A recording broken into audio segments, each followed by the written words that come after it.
Okay, imagine this as a podcast rant.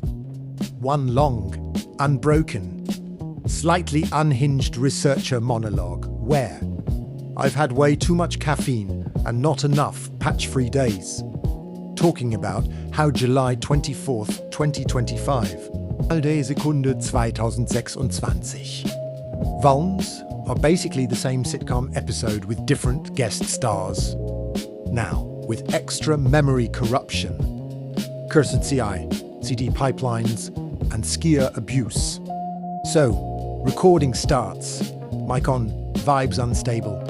Welcome back to Nothing is Patched, the show where I, a supposedly professional security researcher, attempt to emotionally process the fact that the 0 days we were freaking out about on July 24th, 2025 look suspiciously like the ones we're freaking out about today, just with more marketing and a slightly higher CV number. Remember that week in July 25, every threat intel feed was screaming RSS was on fire.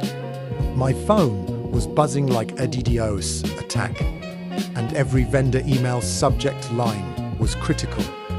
Urgent patch required, which, fun fact, is also what they send when they fix a typo in the EULA. We had memory corruption bugs, CI, CD pipeline abuse, and random graphics engine madness then, and guess what? We still do. Turns out time is a flat circle, and that circle is a heap buffer.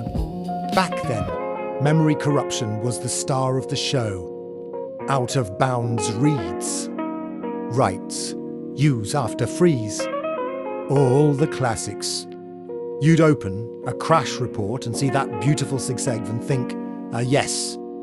Oh, vintage. 1990s bugs served in a 2025 bottle. Fast forward to today, and we're still here.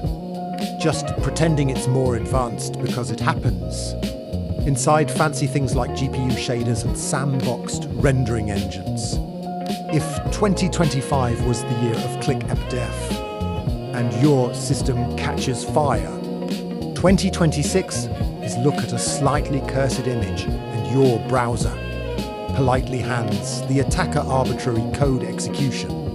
Defense, we added mitigations. Offense, cool. We'll just hit the one unmitigated code path that allocates 3 bytes for something that needs 30, and it's always some tiny, sad line of C++ in a dark corner of a graphics library, like Skier, doing math at 3 a.m. Overprivileged automation and giant opaque code bases handling untrusted input like it's a warm hug. As a researcher, I'm horrified but also low-key delighted, because if we ever actually fix this at the root, memory-safe languages everywhere, sane, C, I, C, defaults, tiny audited rendering cores, I'd be out of a job. Until then, I'll be here, turning broken pipelines into exfiltration fountains, turning cursed images into code execution, and laughing at the fact that the future of cybersecurity still runs on bugs older than half the interns. Roll credits, play the outro music, and for the love of all that is unsorted, update your browser and stop giving your CI runner the keys to the kingdom, just because the build kept failing without them.